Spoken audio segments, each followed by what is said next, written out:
First off, Merry Christmas. This is a N.Cast episode, and I'm your co-host, Prince Ayo. Unfortunately, our other co-host, Brian Lyford, will not be joining us on this episode, but I did bring in two guests. My boy, Lance Toomer. I grew up with this guy, so you're going to hear some stories about this guy, and another friend of mine, Robbie. Robbie, I didn't even get your last name. What's your last name? Rob Lynn. Yeah. Rob Lynn? Lynn, L-I-N. Oh, Lynn. Yeah.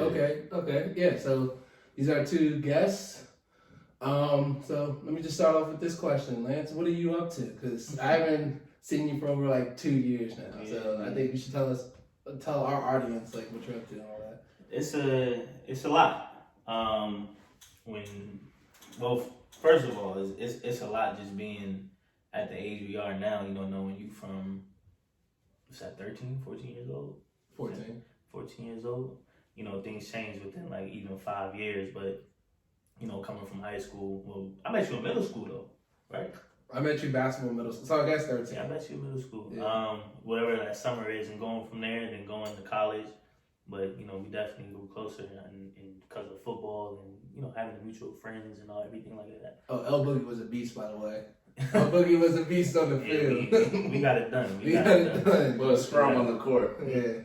No, stop. Don't even start with that. We can have that conversation later. That's like, that's how I met you, so that was all love. But you see, that's how a lot of these relationships even started about, just from sports. Mm-hmm. You know what I'm saying? It's always love, and I think that's always cool to even just realize that a large part of somebody's community just come from sports, and that's why sports is probably like a big thing in the world. But overall, that connection through sports. Yeah, you build that connection, those relationships, lifelong relationships. Gives you that foundation. Mm-hmm. Yeah, strong foundation. Yeah, for sure. Now I lived here, went to Sherwood, went to school in Delaware, Wesley College. Shout out Dub Nation, because you went to Salisbury, right? Yeah. Yeah. That was so much shade, but alright, go ahead. You said all good? Alright, go ahead. Go ahead, yo. You know his shade. Yeah, he made no context into it. You already know what he's talking about. Yeah, I throw a little shade in there and walk away like real cool. Man, it's wintertime. Why you throwing shade? Like, nah.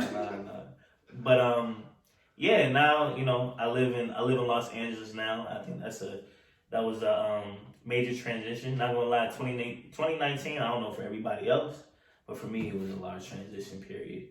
That's why I had to get you on this podcast, because yeah, I mean we could have done it through like Skype and stuff, but the audio, the quality would have been bad. So that's why I figured we had to make this shit happen. Or excuse me, fine.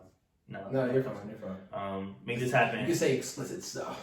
Okay. just You just sounding off. Right. Just put more like act like you're educated. Don't just say no.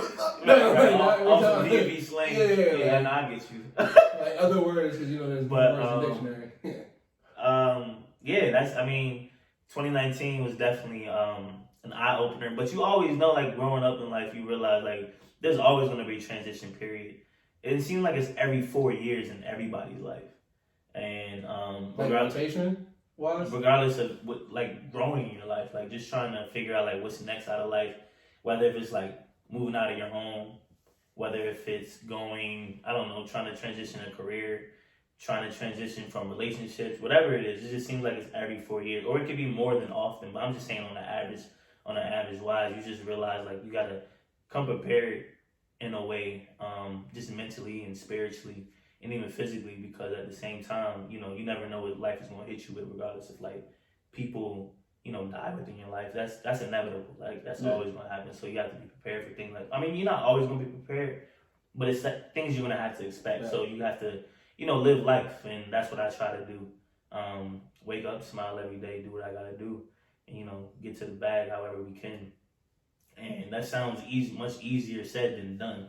But, that's even, this guy on a straight ahead from me, Rob, that's how, me and him grew closer from the standpoint of just, us connecting. Because I went to school in Delaware, but from Delaware to Philadelphia, it's like an hour drive. Like going from D.C. to Baltimore. So, I would take those trips sometime, and every time I would see this man, we would always try to figure out how we could get to, business in a way, me and him. And I don't know, for some reason, him and I always click when it comes to things, but never how we went straight into business. But things take time things take time, so you know, you always have to be patient. That's one thing about me. That's why I always try to say cool, Relax. Yeah, you gotta be relaxed. Relax. Like you gotta be relaxed.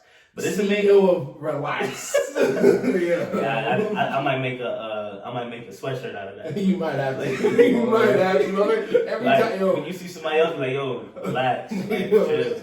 I remember this man. He's infamous for saying that. Yo, relax. Yo, relax. Nori's gonna want that check though. Oh, facts. That's actually that's where Gotta that's when I realized like how Nori he gonna says want it. that check. It's such on a different level though. Yeah. He be like, yo, you gotta relax. Like I don't say it. Like he don't say it relax. I say it relax. He be like, I be like. Nah, you be like, I be yo, like- relax. But no, that's a fact though. But yeah, man. So you know, that's what I'm doing now. It's a lot of new ventures I'm doing in Los Angeles. I took the more, not faithful route, but the more, what's the word? I took a more individual approach or soul approach rather than move as far as moving to Los Angeles than, you know, people's traditional way of going, which is, or I don't know if that's really a traditional way. Like, What is traditional way of going with technology is literally taking over how we live. well, that, and I'm just saying overall, just how to like move and transition. Like everybody always wants to be comfortable, but that's not always the case once things happen. Okay. So, you know, how I'm saying is like if somebody tries to move to Los Angeles or I don't know, China, Atlanta, they always want to have somebody move them, which is basically like their job or their business, or they have somebody there to actually support them in that way. And I had that, but I don't have that at the same time. So at the same time, I'm taking a leap of faith on my end when it comes to that, and it's been working out so far. When it came to just, you know, moving to Los Angeles, and the energy is different. For me being there From the West Coast, you're like not culture shock because you're in the same nation, but like it's definitely different like swag out there. Yeah, but those And are how things they that operate. yeah, but those are things I don't even try and pay attention to. Like for me, I'm not talking about swag like clothes. I'm talking about how they like operate. culture. Yeah, well, culture. well, yeah. I mean, that's the energy, and you have to realize that yourself. Like you can't just go out there and just try and figure it out. Like you gotta have a plan. You can go out there and try and figure it out, but you gotta have some type of plan, or you're gonna be lost in the sauce. Yeah. Like for real, like it's no joke. Like you realize, like there's that place called Skid Row in LA, and a lot of those people, those aren't people from Los Angeles who just don't have a job or anything. These are people who try to become actors, singers, who try to make it an entertainment life, and they literally just didn't make it, and now they just lost in life because it didn't work out for them. Now, I don't know when they started or tried to get into that entertainment life. And I'm not saying this is a solution for everything, but like social media kind of evens the playing field. Well, these are people who've been there 30, 40 plus years. Yeah, I was going to say, because it could have been like last 10. Yeah. Because they wouldn't just It's get up and different. leave I think- without using social media It's platforms. different now. Yeah, I think Skid Row has always been a thing. If people don't know, like Skid Row is like a huge. It's infamous to be the homeless road or avenue or street in Los Angeles, and literally it's people just sitting out there in like But tents, and it's literally people home. Like I drove by, somebody was sweeping out the outside of the tent. I mean, I want to laugh when I say that, but at the same time, like that's how serious it is. I mean, laughing or not, but it's a really like serious epidemic of homeless people in California in general. It's just overpopulated I as a think state. overall, like in most major cities too. California and New York are probably like the biggest when it comes Yeah, to like for sure. overpopulation in the state. Yeah, for sure. But I let Lance hog the mic for enough. It's all love. Yeah. let Rob have a turn. Go ahead. You can tell us about your life and what your future endeavors are or what you're doing for business. Yeah, okay. Well, my name is Rob Lim, owner of RO Studios, co-partner of The Function Philly, and also co-owner of Modest Philly. I've been out in Philadelphia for about 7 years now, currently residing in the Brewerytown neighborhood. Shout out to Cornbread. Where's that? It's right by the zoo, like 28th and Girard. Okay. So like not all the way west, right before the bridge that takes you to West Philly. So it's like north, but like northwest essentially. Okay. but you know, the originator of graffiti came out of that neighborhood, Cornbread. There's a lot of history in Philly overall, but as far as the creative, you know, industry goes, I feel like that energy is carried in Brewerytown as well. With you know, with the graffiti, and I don't know, the culture is just different out there. But RO Studios is you know, I took the leap of faith, similar to what Lance is saying, kind of piggybacking off of that.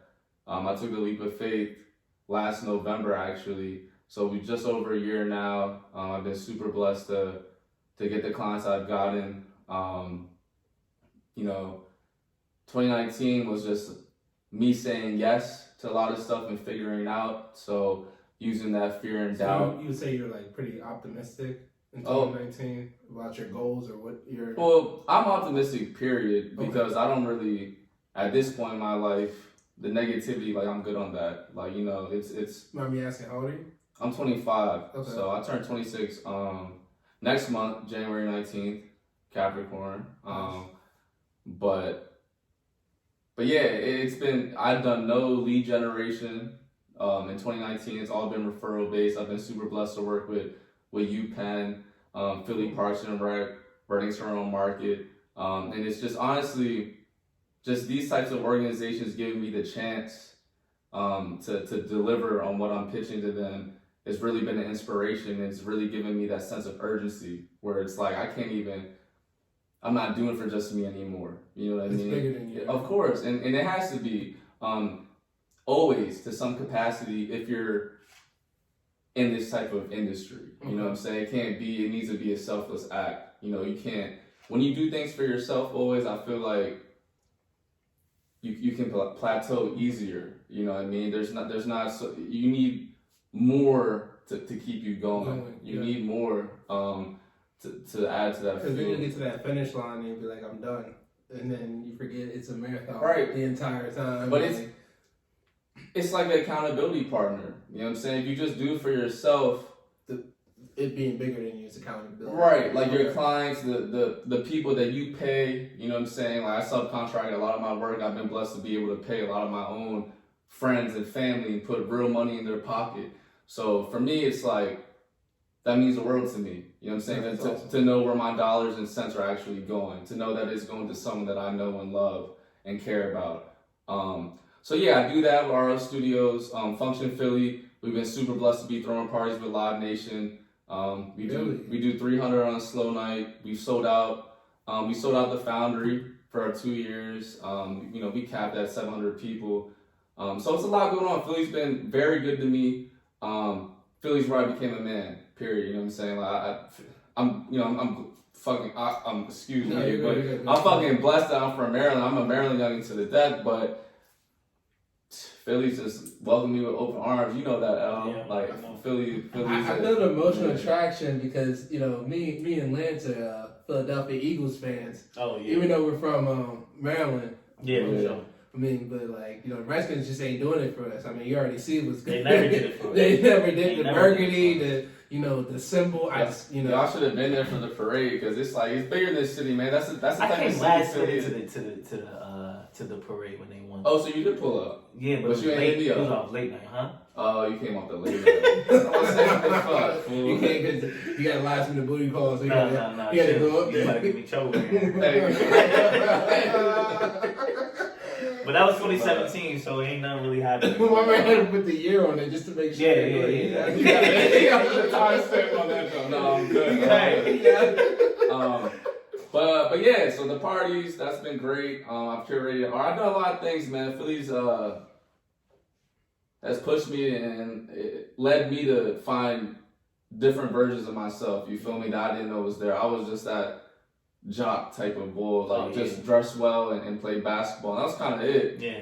I didn't know that these different versions of me was hidden. You feel me? Like, we're all like that. But that's going to happen as you grow, too, and evolve to a better version of yourself. Of course. And you got to embrace that. Like, don't pigeonhole yourself into one identity. I think we tend to do that a lot. You know what I'm saying? Well, we do it to ourselves, but then it's reinforced by society, especially, when you're, going through trial and errors, and then you get, criticism, which, it's criticism, but at the same time, sometimes people get envious and then they'll say it's criticism, but really it's hate. But like when you say criticism, it's like, and even just to piggyback off of that, it's like, you know, how you just go about coming out of high school. I mean, I think we can all relate just being from a Montgomery County suburban area, and you realize like playing sports as well, like college is very pushed onto you. yeah. You know what I'm saying? Oh my God, here we go. Yeah, And let's go. college is very pushed onto you from family, from friends, parents, grandparents. Like where you plan on going? What's your plans after? Da da da da da. And I think that's where exposure really falls into place with a lot of people, depending on what they really want to do out of life. Like a lot of people, you realize like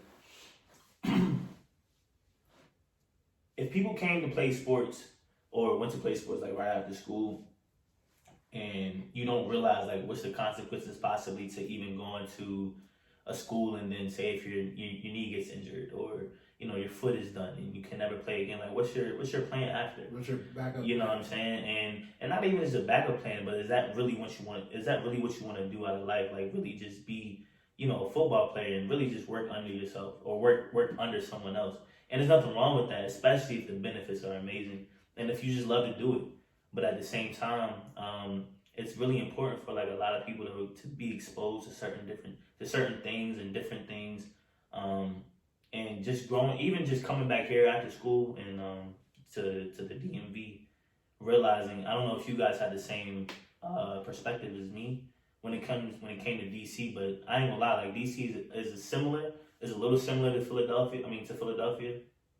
And you realize like overall, it's not just Philly and DC. There's an art community. There's an entrepreneur community overall in most of these cities, and even those cities fall into the suburbs as well. Mm-hmm. So you realize like a lot of these people have a really common way of thinking when it comes to what they want to do out of life. So somebody wants to start their own podcast and make money off of it. Somebody wants to start their own clothing brand and make money off of it. Somebody wants to start their own hat line or, I don't know, light line, whatever it is. Like you realize there's so many different ways to make money. You don't have to do it through trying to work for a corporate company, you know what I'm saying? Or trying to work or try to play for NFL and, you know, get rich. Like at the end of the day, like people have to realize like there's a fine line between what you want to do and what you need to do. And you can walk that rope and really just see what's next out of life, you know, but you just have to make the right decisions at the end of the day. But people don't realize that coming out of school. But you also have to make your mistakes. Yeah, you gotta realize lessons to make those right decisions. Yeah, that's the only way you're gonna learn.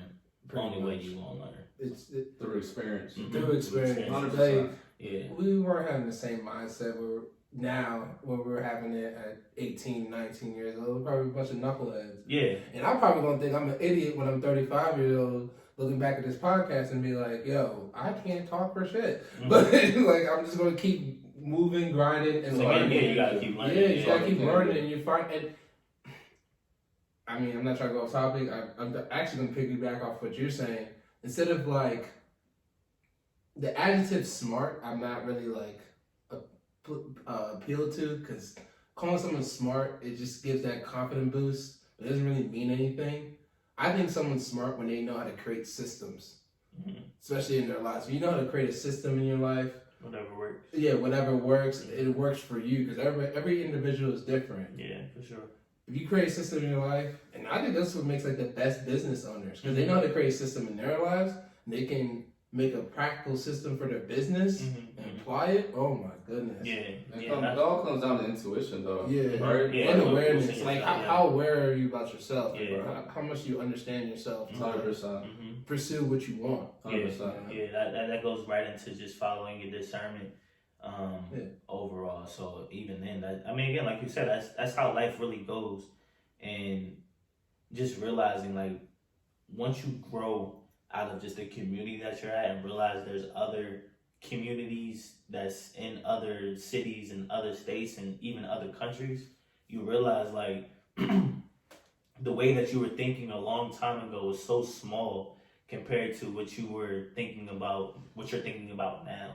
You know what I'm saying? Like now you're thinking about you're not trying to travel. Well, me personally, I'm not just trying to travel the world. I'm trying to do business around the world, because at the end of the day, like I would love to live anywhere in the world, wherever I can. And at the end of the day, like it's cool. Like you want to get this again. These are things that's pushed onto us early in life, like trying to get this white picket house and have this family and have this dog and have this wife, and there's literally nothing wrong with that. I'm not saying that at all. But at the same time, everybody's not the same. No. And everything, but this initiative is always pushed on the people once they're young, and that's what they see. And that's, again, like I said, there's nothing wrong with that. If that's what you want out of life, cool. But again, everybody isn't the same. Like just how I don't want to go into a crazy topic, but just even like as marriage, like everybody isn't fit to be married. Like everybody maybe not want to be married. Are you saying you're gonna be alone for the rest of your life, Lance? Is that what you're telling us right now? You don't like labels? You don't like labels? What you trying to say right now? Because I agree with that too. Like I don't need to. Yeah, Like, I'm trying to get you in trouble. Right. I'm trying to get you in trouble. For real. I'm not even saying that. I love how he followed up with me. Thank you. I didn't expect that. Thank you. I was about to be like, Wait, had the glossy eye. I was like, what y'all doing right now? Right. But no, I mean, it's not even just labels. It's just about like what people really want out of life. Like things change, you know, through you realize, like, it's funny. Back in 2011 or like 10, a friend of mine, their parents split, they divorced. Mm-hmm. Then another friend of mine, their parents divorced. And then I saw like within that year it was a trending thing. So you just have to realize, like, it seems like everybody's like initiative kind of changes, or you know, they're pushed in a way to really have this dream that they want, and maybe it's not really their dream, maybe it's someone else's dream that was pushed onto them. Mm-hmm. But that's why you say if you have to be self-aware when it comes to certain things, and even then, you just have to have the same agenda as somebody else, or you know, your intentions definitely have to be pure as well. And I'm not just saying that because of marriage, but I'm saying that because of life. Like you have to have true intentions for yourself too. Like what do you want to do? True intentions, but unexpected outcomes. Expectation kind of ruins the ego. Mm-hmm. I've learned that the hard way. But like intentions matter. Don't get me wrong. Yeah, intentions do matter. But the outcome is what it's either going to make the intentions pure or going to be your downfall. Because people are going to focus on the outcome. Nobody can read your subjective views of what you were trying to do. If that makes sense. Yeah, I mean, I understand what you're saying, but it's just even then, like going into anything, business, relationships, school, whatever it is, like you have to know your intentions. Again, you have to follow back to your agenda. So that's just what it is. I feel like at the end of the day, intention, but also like purpose. I think it's like everything got to be purposeful. At this point, everything I do is with purpose. That's a great accountability partner. Like, why am I doing this? You look at any project. Go back to the why. Why? But like, what is the purpose of this? Like, there needs to be substance there. And you always say that too. All the time. Because it's like anything I do needs to be for a real reason. It needs to be for a reason that's aligned with my values personally. I don't really people are always talking to me about, you know, all this and the third all the time now. Like, Philly's been good and I have access to connections, but it's also like, now it's at the point, like going back to intuition and going back to like self-awareness, like you have to be selfish with your actions now. Like I can't, especially with your relationships, of course business, but really I think relationships too, because why do we bond, Lance, over the past couple of years is because you inspire me, right? Just like I look at any of my men now, like you bring me some source of inspiration. Otherwise, I really wouldn't entertain the relationship. Friend tours, feel me? Like I look around my circle of friends and they should all be inspiring me. If you look around your circle of friends and you aren't inspired, that's a cage. You know what I'm saying? Like that's a cage then, right? And that's why you look at all these issues. I don't know why that hit different, but I appreciate you saying that. And a lot of people take that offensively too. But fuck them. Keep going. Yeah, you know what I'm saying? Like that's the thing. Like fuck them. Like you got. That's what I'm saying. When you gotta be purposeful, you gotta be selfish. But it's like, well, saying like, it's a cage. If you look around, you aren't inspired. So like, you just had to do that. You know what I mean? I had to cut off a lot of people and all this, but it may not even be to cutting out. I was gonna say it's not just, not always cutting out. It's always like you guys aren't on the same path anymore. Yeah. It's just do our own. As adults, you're not like it's not like we're in high school anymore. Like we expect to see each other every single day, every single weekend. Like no, or even college too. Like we're adults now, so we all have like our own plans. We all have work. We all have to do other stuff. Like when we meet up because we still value our friendship. We still bring value to the table. We still inspire each other. You know what I'm saying? So really if not, that means that it's either we just started taking different paths in life, and it's just gonna happen. We can reconnect if it's necessary. But other than that, like I gotta go, execute my goals. I gotta, find out who I am. And I need people who are gonna like inspire me, like what you said, right? And a lot of people even then you realize like there's so many different. There's so many different type of friend groups that you grow up with and that you realize that exist in these different cities and suburbs. Like you have those friend groups who are like those preppy kids who live in DC or Philadelphia. Then you got those street kids, and then you got those art kids, then you got those college kids. You know what I'm saying? Like everybody has their group that they really, gravitate towards. And I think that's really important too, because even if all those people aren't your group of friends, like you might have that one person that's all it takes to really just inspire you as a friend, as a confidant, as an intimate, relationship, whatever it is. People come within your life for a reason. And, they might stay there, they might leave for whatever reason. But at the same time you realize like you have to have, again, like your own purpose. You have to have your own purpose, but you also have to have reasons on why, you may have this one or two friends, and at the end of the day, you have to know that people aren't always going to be always there for you, which is why you always have to take care, of yourself too.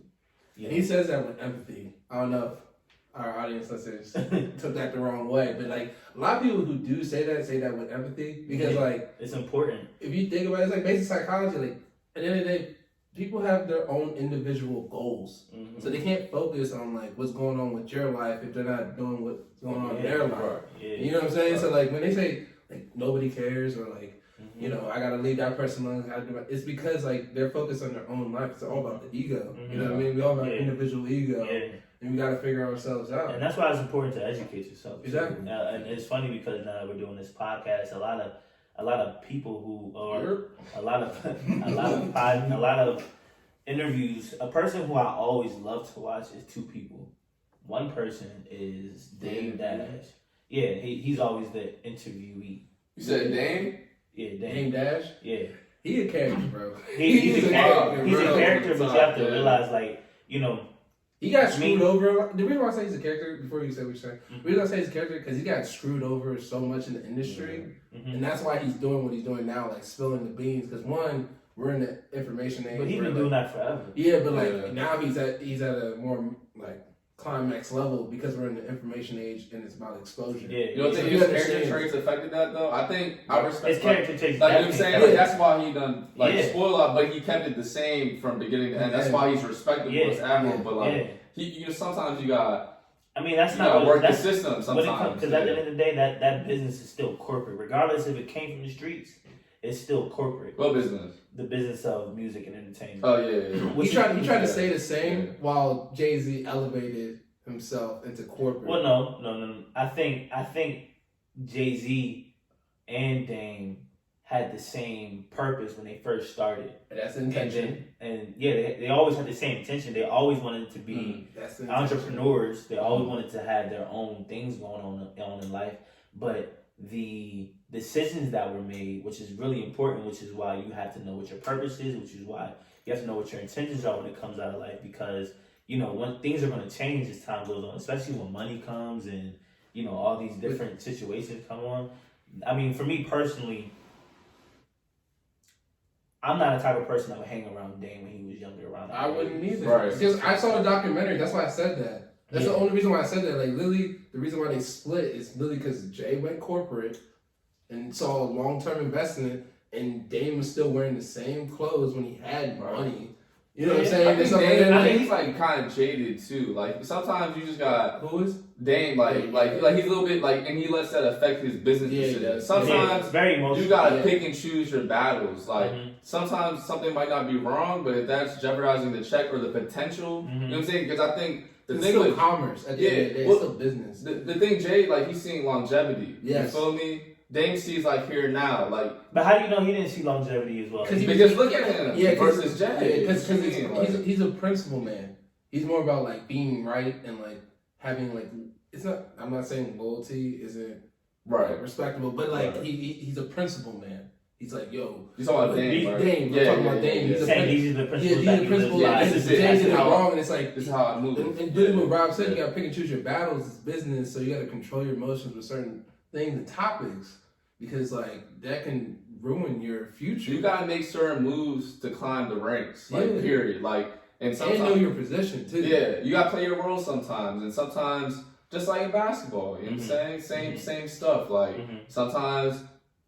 You know what I mean? Like, you don't have to score all the time. Sometimes you just got to clean up, get the rebounds. Like, Dame's just, like, he always the same. Like, he don't know, like... But I still fuck with Dame. I ain't saying I don't. I'm just saying, if you're going to analyze it like that, like, I see that. I feel like a lot of people do. But, like, we all... Like, we're right. But a lot of people think he's like... I feel like, you know, you read a lot of these comments. You have these conversations about people like Dame and Jay. And it seems like... You know, social media wise, you see people, so many people like idolize Jay, right? And you know, his decision making was clearly amazing because look where he's at now. They idolize his bag more so. Yeah, but I mean, the bag too. The bag is everything. It's a part of him. Don't get me wrong. But I'm saying like what's idolized on social media. If that's what we're talking about, that's the type of. I mean, overall, just people just love Jay for being a lyric, for being a lyricist, for being a rapper, for being an artist, for being an entertainer, for being just everything overall. Like those things, Dame wasn't able to do. He just had to be behind the scenes. Well, he's a manager. That's a fact. But he also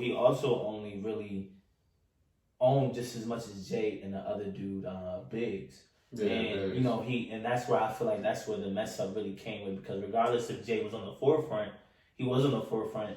He had to realize like he's doing all these things, you know, in the camera, like he's in the camera, and you know Dame really isn't. But like you have to realize like there's certain things that you have to respect, even though you're handling a lot of business deals, and that's what I feel like Dame was doing overall.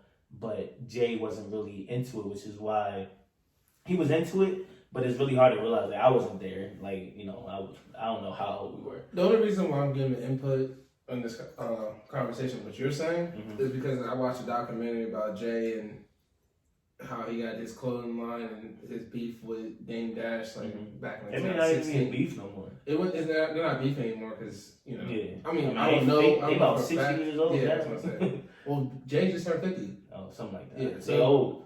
But like, just to give they not even that old though. 50 ain't shit. Yeah. That's a message too. Yeah, that's a for all, like if it's older youngest, like yeah. there's no timeline on success. It's a mindset. No timeline on success. It's a mindset thing. But like, just to go back to what you were saying, like they literally took different paths, and even though Dame was behind the scenes, he was doing a lot of the groundwork in the beginning of Jay's career. But those are the sacrifices. Those are the sacrifices. Yeah, for sure. But he's still like, I mean, I don't know the relationship right now. Like you said, they kind of settled it or whatever. I don't really know, but I still see interviews of Dame like still like talking about like. He's talking sideways about Jay. It's not like it's that's not what I'm saying. That's his character trait. He's Jay type of like you know what I mean. Like if you cross the once, it's done. It's over. But you can't. You got that jeopardizes. And that's that loyalty that the streets really make. I'm not from the streets, right? But I know a lot of street people. I know a lot of street cats, and I got a lot of people who are in the streets. I get it. I just but overall, like that's just what. But they can't separate the emotions and the connections that you get from the streets with business. It's a different game now. It's not no drug. It's not no dime that shit. Because we're in an exposure era. That's you know what I mean? Like it's information era. Like a lot of stuff in the 90s, all that you could do that behind the scenes. Not camera gonna be in front of you or anything like that. But Nowadays, it's always in front of you. It's like speaking different languages. Yeah. Feel me? Like you graduate out of that, and it's like you learning a different language. Like you have to just tackle things differently. Yeah, for sure. You know what I mean? Like, For sure. But, I mean, that's how I feel like a lot of people should just go off of life. Like you gotta trust your discernment. I mean, my man Jay, he trusted his discernment. He just made that move. I mean, people gotta get left, and if you're not with it, then that's just what it Nick is. said that too. He said, "Your day ones ain't all gonna make it." Yeah, because everybody's not gonna understand. Yeah, they don't That's understand. just what it is. They think life works a certain way. Y'all not on the same page. It's okay. Like it doesn't mean it doesn't mean that you mean the worst for them. It just means that like y'all are not on the same path. Y'all not going down the same route. Mm-hmm. in that same breath, though, it's like even some of your closest ones is the ones who's really hating. We talking about friends. You talking about the friends groups. Like some of the closest people to you, sometimes they really just hate it. You got like we were talking about intuition earlier too. Like you just gotta be sharp. You gotta peep that, and also not get discouraged though, because when youngins do that, it's like they're projecting their own insecurities and self doubt. It's not about you. It's not about. It's about them. Why are they hating you for what you're doing? Exactly, and that's just anyone in this type of, if you try and just get out of the mud yourself and be self-employed or try to do something new and different and not get a job and work for someone, like get used to the self-doubt. You know what I mean? Like it never goes away, but use that. Yes, but use that fear and self-doubt as a tailwind. You feel me? And to motivate you, because I ain't gonna hold you. Like even my own girl was like, "You shouldn't do RL Studios." Now I'm making the most money I've ever paid. Got paid before. You know what I'm saying? Like I've done gross the most income this year, and that's just 1 year in. You gotta talk about your. This is your only year in, right? It's my first year. That's what's you gotta talk about a lot of the events that you curate. Yeah, because like even though in the introduction you gave us like a little synopsis of what you do, but like you didn't give us like detailed context of what you do. Like I mean, agency and all that. as far as like to the extent of like the function, like we curate parties, so it's like how we scaled to, just to be extremely transparent, as I always am. Anyone who knows me, all my stuff is on the table always. Like I like to spread the wealth of knowledge. I don't keep this shit to myself, because why would I? You feel me? I don't think this is the era to do that. No, to be honest with you. And it all comes back tenfold anyways. Yeah. You teach a youngin and like they scale, and then they remember that. You know what I mean? And it's not, wealth doesn't always come in dollar and cents. Oh no. Feel me? It comes in relationships. It comes in connection. Because we're human beings. Exactly. We're human beings. Exactly. We gotta connect. But as far as the function goes, we started this maybe 2 years ago. But what we did was, basically, we spotted that most of the parties in our scene, not in Philly at large, just like in the, I guess, hip hop scene or whatever, like the scene kids, Supreme wearing, that type of crowd, a lot of the parties were being thrown by the DJ specifically. Feel me? So then that comes with politics, right? How much do I really fuck with this DJ? Do I really want to show love to this DJ? XYZ. So then, at the time, it was 5 of us. Now we're down to three partners. We were like, all right, cool. Like, let's just curate the party ourselves and be behind the scenes. Youngins don't even need to know who's throwing the party at all. Of course, now, So y'all essentially the producers. Yeah. We curators of the party,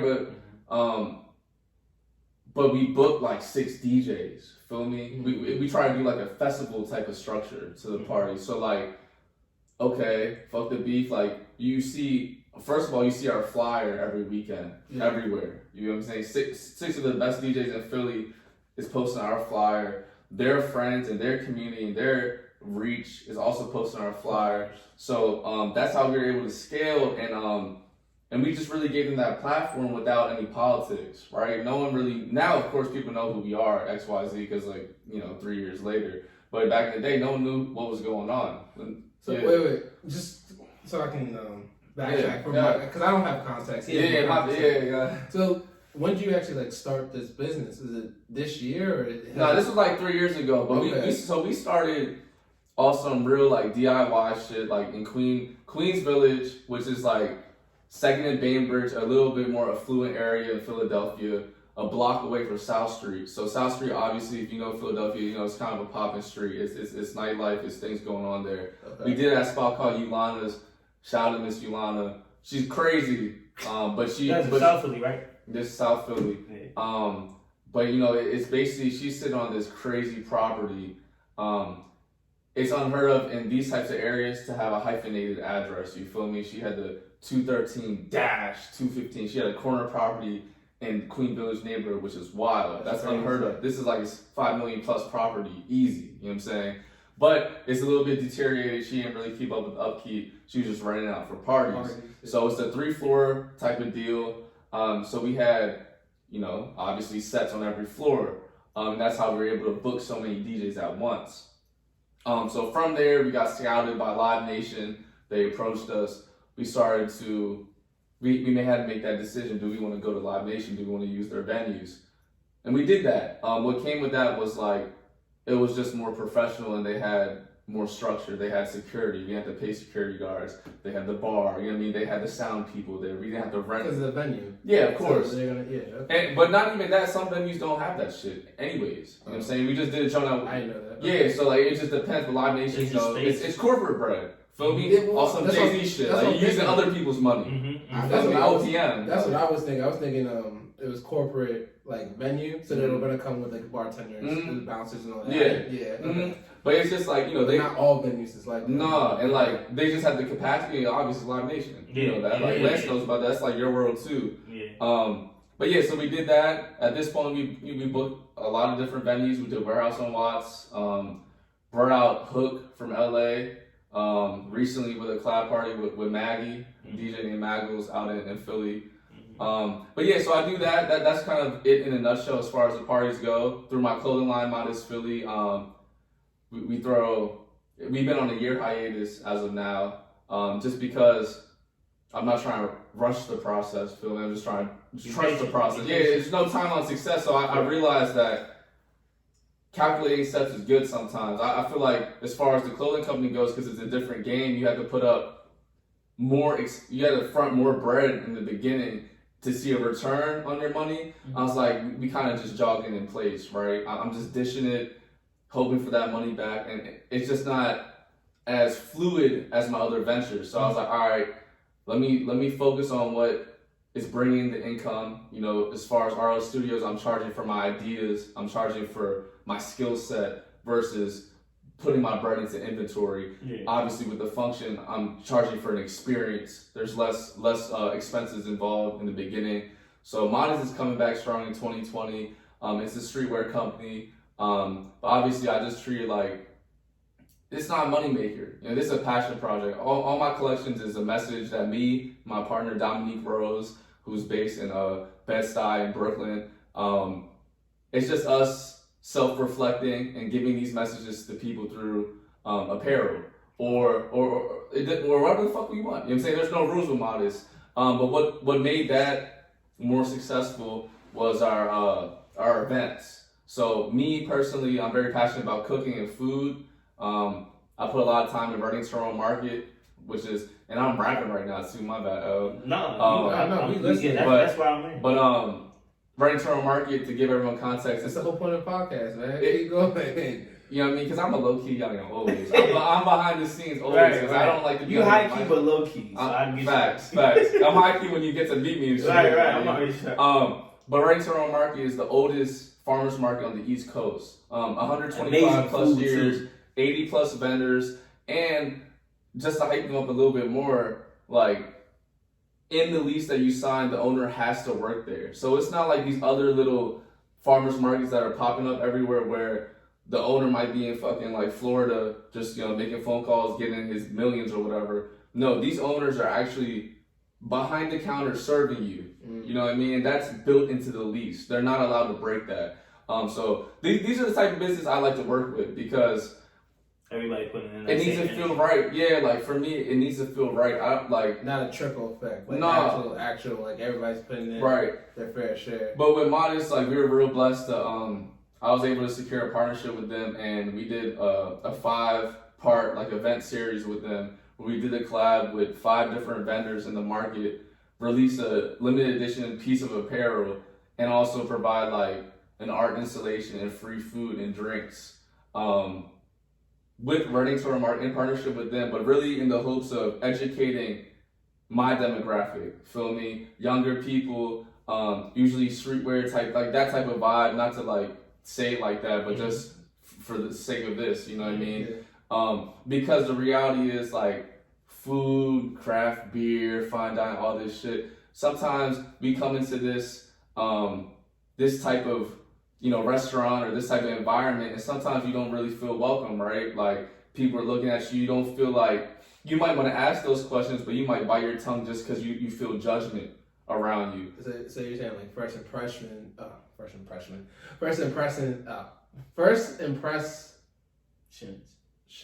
Thank you. First impressions matter, right? 100%. But like what I'm saying is like we kind of came off the educational tip. So like my first one was like with a locally sourced butcher shop, educating people on like pates and like charcuterie and things like that. Trying to get like my men and women, you know what I'm saying, but like hip to this shit because this is here for us to enjoy now. You don't gotta like wait till you have some corporate job or you're 30 plus and have kids to enjoy this stuff. Like I got put on the game at an earlier age, and like I said, like as far as values go, I want to share that. Like let's get into charcuterie, put down all this fucking ramen, all this shit, and start eating better. Start putting better. You know what I mean? Educate yourself about wine. Like you don't. This not for just white people or bougie people. This for everyone. You know what I'm saying? That has to do with exposure too. Exposure. That's what we're trying to do. And visibility. Like I said, because like end of the day, like seeing stuff like only white people drink wine or they only have the bougie type of meals. It's because of lack of exposure. It really is. Like these kids don't know half the time. They don't know what etiquette. And it's excessive. You know what I'm saying? Like they gotta be taught that. I mean, it's also taught like even just traditionally, like a lot of people, not even just white people or black people or even Spanish people, but in the Spanish culture, tequila is probably pushed on to you. Or in the white culture, vodka and wine is pushed onto you. Stereotypes. In the black culture, tequila was kind of a harsh one. But I mean, I'm just saying, just as the stereotypes of it, and then even then, like that's not harsh for me. Oh, right. I mean, I love tequila. I love to get emotional drunk on the Either that or you sitting on late night text message. But I'm just saying overall. You put on that do not disturb or airplane mode. Yeah, just turn off your phone. You be alright. Go ahead. But whatchamacallit? You just gotta watch those things. But the thing that I love about what Rob is doing is that like it's not only in Philly that's supposed to happen. It's not only supposed to happen because he's doing it on a smaller scale. Like when I hear his vision and when I hear what exactly his purpose is and why he's doing it, I just see this overall, just not in. I see it so big that it's in other countries as well. Oh yeah, it's because it's like people just get that experience, and I realize like I'm in events and production as well, entertainment and music, but you realize that a lot of people just don't have that exposure. Like a lot of people don't have that type of vision. A lot of people don't have that type of just outlook onto life. You know what I'm saying? So when I see these things or hear these things, you realize like there's a market for it, but it's just a matter of really just tapping into it. And it could be on such a large scale. Like even then, like certain things as far as with RL Studios and what he's doing, like I realized like there's wine festivals that's going on, like Liquor Wine Festival, but there's a lot of people who don't know about a Liquor Wine Festival or any type of wine festival. But like for instance, like in 2016, I was part of the first wine festival in DC, and I was part of the production team as far as that, or one of the producing teams as far as that. And I thought that was really different because it was a lot of black people in DC drinking wine, and like that's new for. Well, what's the demographic age though? Were they in like their? It was everybody. It was 50 to 60. But y'all niggas been drinking wine too. That's the thing. Right, but they paint a picture for people, and like what I was saying, like don't get caught up in one identity. Like man, all types of people have been drinking wine forever, and that's not new. It's not new. It's just not mainstream. Yeah, you know what I'm saying. Yeah. What is mainstream? We have social media. It's like now it's changing. Yeah, for sure. Yeah, for sure. You know what I'm saying? It's just you have to be open to these things, and that's the key right there. Yeah, 100%. Because like don't get me wrong, I get what you're saying about mainstream. That's more traditional, but you can't use that as an excuse anymore. We have social media. You know what I mean? But I at the same time, I still feel like people are regardless of people. If we say people aren't open, they still might be open. It's just having those right friends, just having Yeah. people in the right circles. Right. Yeah, Like, you yo, can't let's like go to your friend this. can't be like, you know, ratchet Doing the same- and like hood and shit. Well, it's not even ratchet. 'Cause No, ratchet but, people like- drink wine too. No, but like if you're trying to go to a wine festival Box and like usually they have like I mean, It's like no fucking. it be people who be lit at and ratchet at wine festivals too. It's just again a matter of just being open. That's how I like, look at it. I'm trying to point down what you mean by the type of friends that you bring to those type of events. Oh, I don't care what type of people you bring. I think the fact that you even went there just shows who you are as a person. You're more open minded. you're Is that open-minded. okay? Then I interpret That's it real. differently. Yeah. That's all right. That makes sense. Yeah, regardless, like, because at the end of the day, like, you can have some dude who live in the middle of the hood and he end up at the most bougiest event ever, And I would love to see that. and it happens every day. It happens every day. It happens every day. Oh my god! And that's I can be his best friend. I swear to God, be his best Tell friend. these youngins. Yeah, that has- I see break it. the cycle, man. Yeah, I would say, yo, you try to Tell hold your- it down. Yeah. And they're like, yeah. Get your man's Yeah. hip. Get your man's hip. Those are Please, people. stop Those are people doing this. who already know the exposure and know the actual variety when it comes to life, and they just, you know, they realize like they want to do. Maybe their circumstances are different, but they realize they have this access to things, and none of the access is what their friends don't have. But they're not gonna, just because their friends can't do it, don't mean they're not gonna do it. And that's just how they moving outside of life. And again, they probably realize that like trying to get other people to understand really can't be the agenda, because people just not gonna understand. Yeah. So at the end of the day, you gotta do what you gotta do for you. So again, like, people in the hood always go to bougie events. That's not a thing. I'm not saying that. I'm just saying like it's rarely seen, and when I do see it, I kind of like want to just hop in that group because I know it's gonna be extra fun. I mean, Like, I'm not even going front. Like, even then, like, you know, another side of my family comes from Philadelphia, and you know, they had ties back from like 1930. So for me to really see like the end of it come when it came into like 2020, this new decade, I kind of grew up in it, from like my uncle owning this bar in West Philly. Like, those are my ties. My dad is from Philly. Okay. So my Shout out uncle, Mr. Tumor. yeah, facts. That's like my Yeah, that's like my facts. father. Real talk. Yeah, facts. My grandmother worked at this bar in West Philadelphia that was a staple called Neats, on 52nd and Market, and I was there like all the time. But you realize like there's this community there that always goes there, but you realize there's a specific it's hard to really put it into words, but there's a specific community of like your bougie hood people. You know what I'm saying? Like, it's people who Almost sounds like an oxymoron when you say it like that. But go ahead. I mean, Definitely does. yeah. I know what you're talking I know what you mean, Yeah. but like when Yeah, you like- hear it, you're like, yo, it sounds I like mean, It's like yeah. compared to the rest of the hood, it's Yeah. like you Yeah. think you like up here. Is that what you like? well, yeah, you know exactly, what I mean? exactly, Like, you and think that's like, what it is. Yeah, Like, I'm the hood, he'll- but like I'm he'll- saying, yeah, I like- got money so I can do fancy stuff. Yeah, and they're doing like legit business. And at the end of the day, like, it's not even about trying to feel like you just have this different opportunity that other people don't have. yeah. And you know, you with the good thing about having like, and then what you're doing as well, like, you're able to expose these things to certain people. Right. And the thing about what I saw in Neats, the bar, is that there were so many people from around the whole city that would come all the way to West Philly just to go to this bar, and there were people just come up in like pin-tailored suits and, you know, hats that were from like 1960, 70 with fur white coats and fur black coats, and people coming in these dark brown tinted shades. Like, it was some real cool shit. And I think it was the most amazing thing to see, because like the block down, like 3 people got murdered.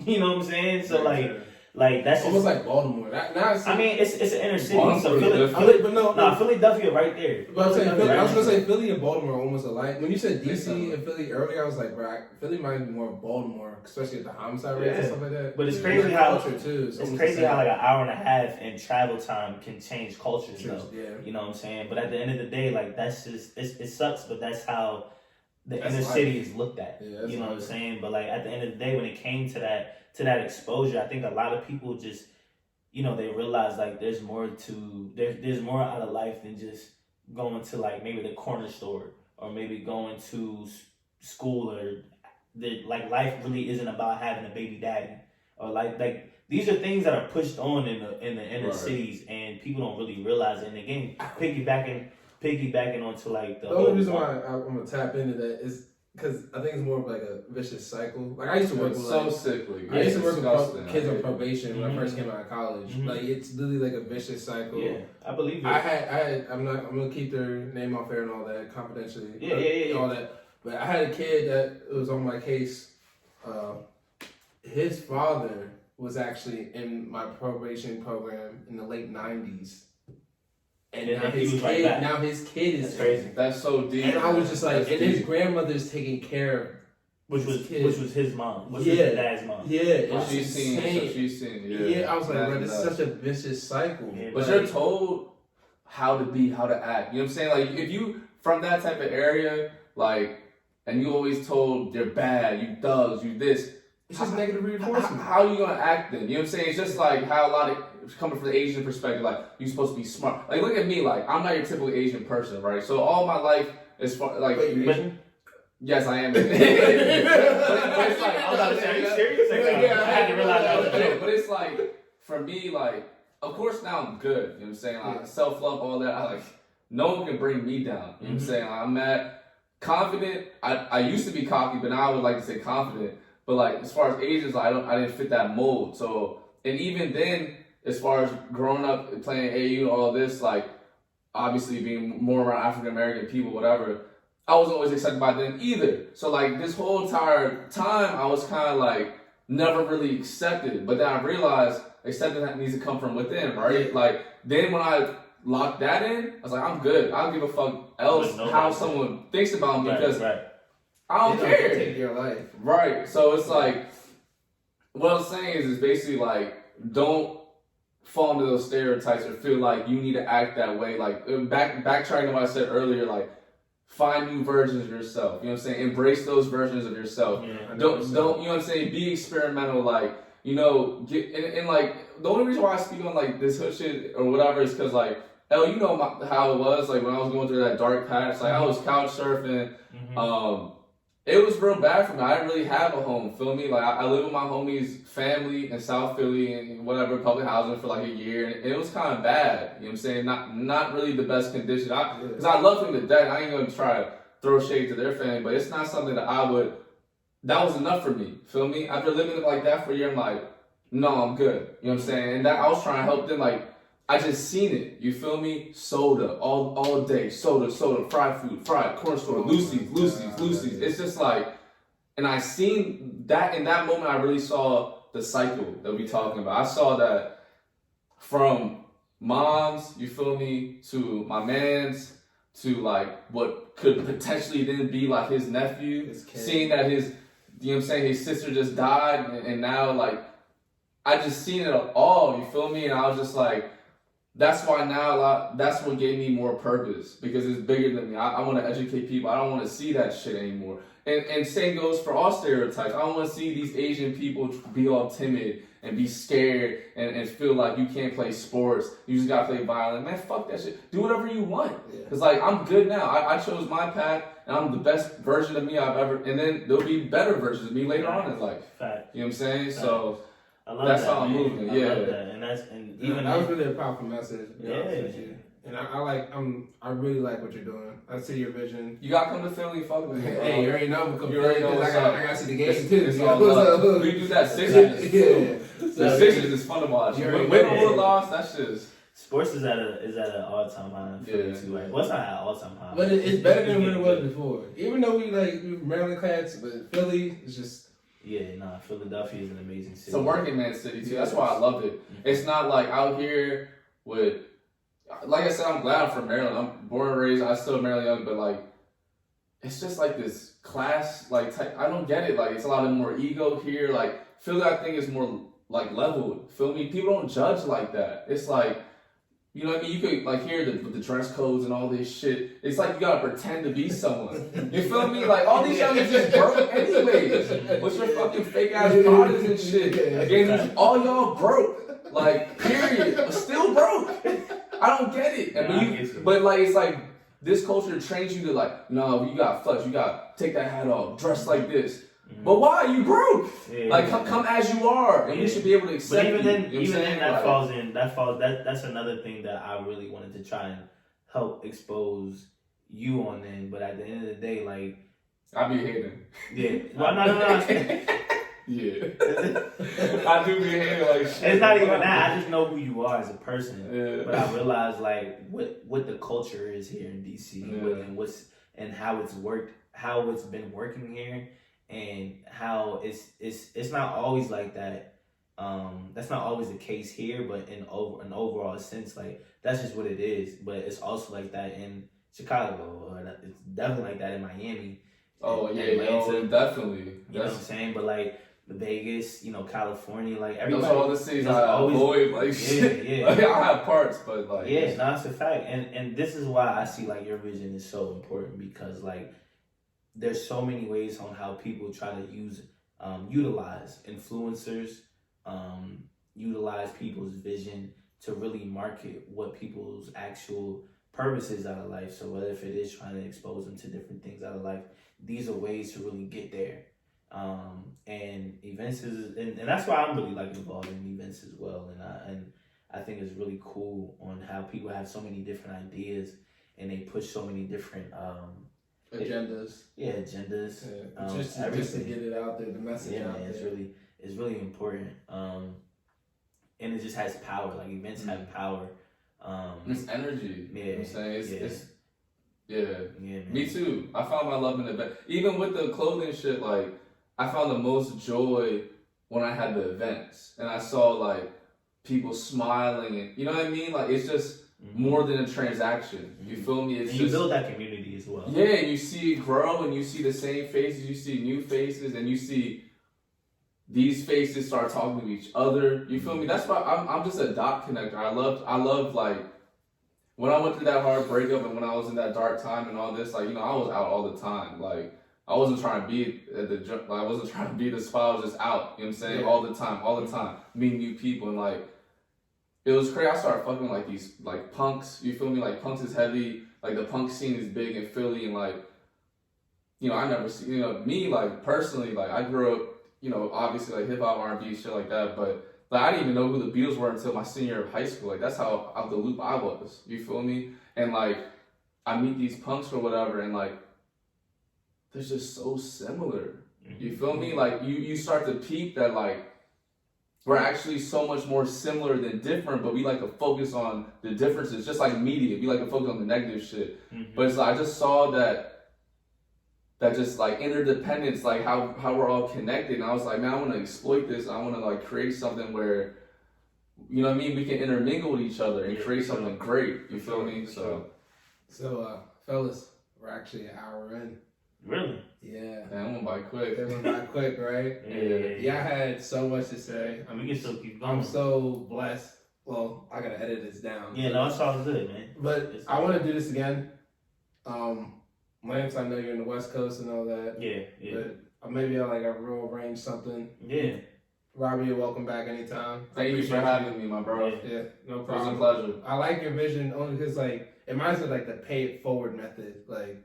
You know what I'm saying? Even though you need money to keep it growing and scaling and stuff, but it's bigger than that. Like what you're saying, it's connecting with people. It's bigger than the transaction, which I feel like is good for understanding that generational wealth is not just on a piece of dollar or a transaction. It's also a mindset of connecting with people and learning more and taking care of your body and just building the community. And I have a lot of respect for it. Yeah, you know what I'm saying? So for sure. That being said, you guys just could do your plugins, social media, how people can reach you, anything for your businesses. Get that shout out. I guess Robbie, you go first. Can I let him go first with that question? So we'll end with you. Go ahead. Yeah, my personal account is Rob, ROBBLIM, as in Mary. It's for IG? For IG. Okay. All my other businesses are listed in my bio, but I am probably the most, I post the most stuff on my personal account. So peep that, look at the bio if you're interested in any of the other ventures that I spoke on today. And thank you for having me, my bro. It was a pleasure. It really was. And happy holidays, everyone out there. Exactly. Be safe if you're driving. Hey. Don't drink and drive. Yeah, don't do that. Don't do that. El Boogie.